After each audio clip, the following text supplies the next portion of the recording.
Tu as l'impression de ne pas avancer dans ta vie? Tu as 1001 projets entamés dans le placard mais que tu n'as en réalité jamais fini? Tu as des objectifs mais tu ne te sens tout simplement pas capable de les atteindre? Peut-être que tu manques de confiance en toi. Si c'est le cas, j'ai une mauvaise nouvelle pour toi. Jamais de la vie tu n'auras à 100% confiance en toi. Ce n'est pas seulement le cas pour toi, mais c'est le cas également pour des grands modèles, des personnalités que toi-même tu admires, qui manquent parfois de confiance en elles. Et c'est tout à fait normal lorsqu'on doit sortir de sa zone de confort et lorsqu'on doit faire pour la première fois quelque chose qu'on n'a jamais fait. Mais la différence entre les personnes qui réussissent et toi, c'est tout simplement qu'il y a 3 pièges principaux dans lesquels ces personnes ne se sont pas laissées empêtrer. Je vais parler aujourd'hui de ces 3 pièges. Tu te doutes peut-être des 2 premiers dont je vais parler, mais reste jusqu'à la fin de la vidéo parce que le 3e est un piège assez courant dans lequel moi-même j'ai failli tomber à un moment de ma vie. Et peut-être que si actuellement tu n'arrives pas à avancer, c'est que tu te retrouves dans ce piège. Alors, si le thème de la confiance en toi t'intéresse, reste jusqu'à la fin de la vidéo.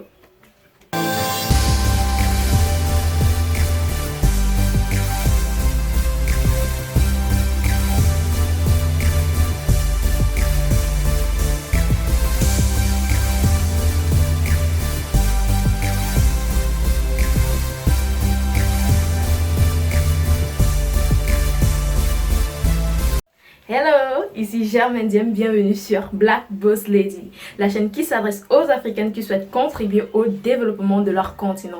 Ici, je partage avec vous autour de l'entrepreneuriat, du développement personnel et de la gestion du temps. Tout simplement parce que les femmes représentent plus de 50% de la population africaine.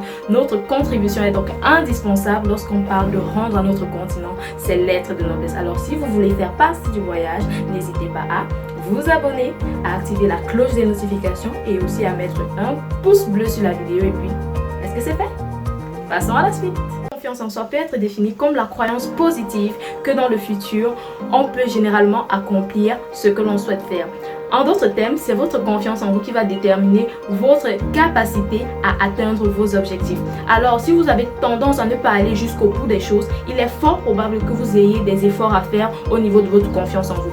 Dans cette vidéo, je vous propose de vous détailler 3 habitudes principales qui caractérise les personnes qui manquent de confiance en elles. Je vous invite à regarder cette vidéo jusqu'au bout parce que vous ne vous doutez sûrement pas de la 3e habitude. Pourtant, c'est un piège vicieux dans lequel on a tendance à tomber. Il s'agit d'une habitude qu'on peut peut-être développer parce qu'on pense que c'est une bonne chose. Pourtant, en réalité, c'est un gros piège qui va nous conduire vers l'échec. Première habitude que tu as développée, peut-être sans t'en rendre compte, et qui contribue au fait que tu manques de confiance en toi, c'est que tu laisses les autres penser à ta place.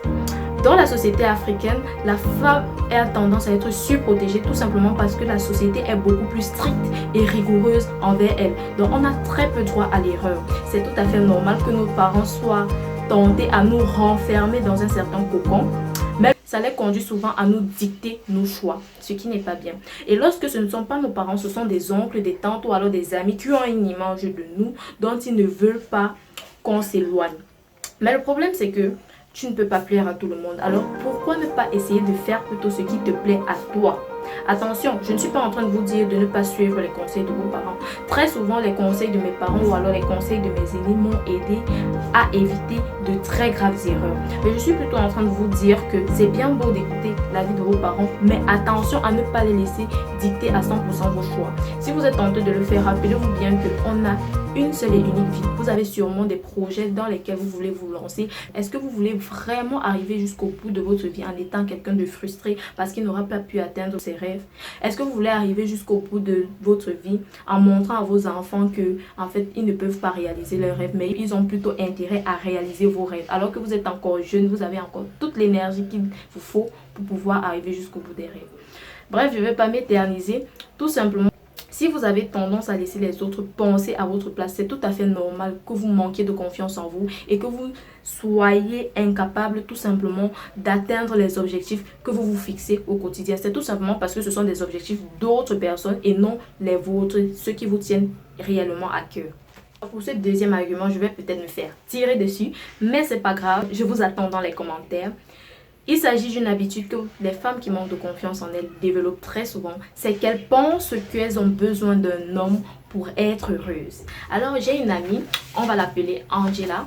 C'est une fille brillante et talentueuse, mais elle a un seul problème, elle est accro à l'amour.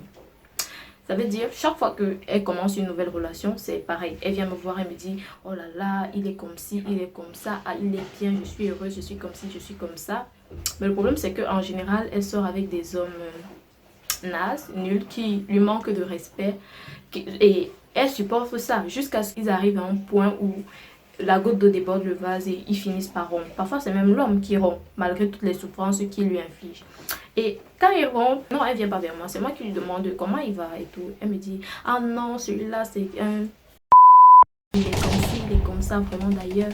Les hommes sont si décevants, je ne veux même plus en entendre parler. Mais étrangement, quelques mois plus tard, elle entre dans ce même cercle vicieux. Et je me demande jusqu'à quand ça va continuer. Angela manque cruellement de confiance en elle. Parce que si vous avez confiance en vous, vous ne pouvez pas accepter de la part d'un homme qui vous inflige certains traitements. L'homme n'est pas la clé du bonheur. Le mariage ne sera forcément pas la clé du bonheur. Vous pouvez vous marier tant bien même, mais avec un homme tellement cruel que vous en veniez à regretter votre vie de célibataire. La vérité est que un homme ne va pas poursuivre une femme qui ne s'est pas réaliser elle-même. Avant d'aller chercher l'amour, vous devez d'abord vous chercher vous-même. Vous devez d'abord trouver qui vous êtes. Et c'est avec votre charisme et la confiance que vous allez dégager que vous allez attirer l'homme de votre vie. Attention, je ne suis pas en train de devenir conseillère matrimoniale. Je suis tout juste en train de vous dire la vérité. Vous ne pourrez jamais attirer un homme bien à vous si vous êtes quelqu'un qui manque de confiance en elle et si vous avez besoin d'un homme pour exister.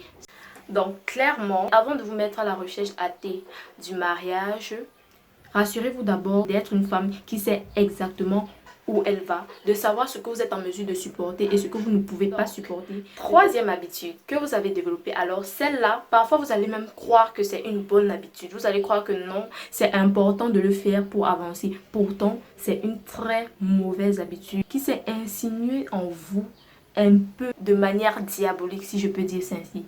Cette habitude-là, c'est que vous vous comparez bien trop souvent aux autres. Alors, dans la vie, pour réussir, c'est important d'avoir des modèles. Ces personnes-là qui ont déjà atteint des objectifs que nous-mêmes on veut atteindre. Tout simplement parce que ça va nous permettre de savoir quelles sont les méthodes qu'on pourrait appliquer pour atteindre nos objectifs.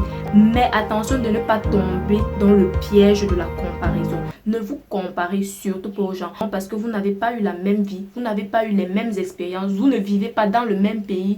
Donc, vos expériences ne s'appliquent pas au même contexte. Au contraire, inspirez-vous de ce qu'ils ont fait pour pouvoir atteindre vos objectifs, mais ne vous dites pas, oh non, celle-là, à 30 ans, elle était déjà comme ça, son entreprise avait déjà tel chiffre d'affaires, me voici, j'ai 30 ans, je ne suis pas encore arrivée, mais qu'est-ce qui ne marche pas avec moi? Le problème ne vient pas forcément de vous, mais le problème vient de la méthode que vous appliquez. Est-ce que vous avez cherché à savoir quelle était la méthode que votre modèle appliquait pour pouvoir atteindre ses objectifs? Non. Alors pourquoi vous vous plaignez? Pourquoi vous vous comparez à elle et pourquoi vous vous dites que vous êtes incapable d'y arriver si simplement vous n'avez pas eu à appliquer les mêmes outils que cette personne?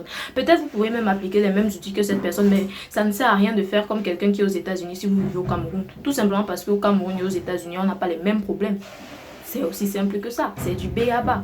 Donc, clairement, si vous avez tendance à vous comparer aux autres, l'heure est venue d'arrêter. Je vais même aller plus loin, ça sera le bonus de la vidéo. Ça ne sert absolument à rien de faire le Congo ça et d'aller parler en mal de quelqu'un qui a réussi à atteindre un objectif alors que vous-même, vous n'êtes tout simplement pas capable de faire quelque chose de votre vie. Ça ne vous avancera à rien et tout simplement ça, c'est une autre habitude des gens qui manquent clairement de confiance en eux. Donc si vous avez tendance à faire ça, l'heure est venue d'arrêter et de vous focaliser sur vous et sur vos objectifs et également sur les méthodes que vous pourrez employer pour atteindre ceci. Nous arrivons au terme de cette vidéo où je vous présentais 3 caractéristiques des personnes qui manquent de confiance en elles. Si tu t'es reconnu parmi les caractéristiques que j'ai citées et aussi le bonus sur le Congo-ça, n'hésite pas à travailler sur ces points. Comme je l'ai dit au début de la vidéo, la confiance en soi n'est jamais considérée comme un acquis. C'est quelque chose qui se travaille de jour en jour et même Beyoncé a besoin elle aussi de travailler sa confiance en elle. Donc ne te sens surtout pas vexé et ne pense pas que c'est la fin du monde. Travaille tout simplement les points qui te font défaut et je te garantis qu'un jour tu atteindras tes objectifs. Déjà, merci d'avoir suivi cette vidéo jusqu'au bout. Mets-moi en commentaire quel est le point qui t'a le plus marqué. Bien évidemment, si tu n'es pas d'accord avec l'un des points que j'ai évoqués, mets-le-moi en commentaire pour qu'on discute. Ça me permettra peut-être d'apprendre quelque chose de nouveau. Et on est déjà à la fin de la vidéo. Donc si tu n'as pas encore mis un pouce bleu, c'est le moment de liker la vidéo. et également de la partager au maximum avec les personnes que tu souhaites voir réussir autour de toi. Et je vous dis à la prochaine.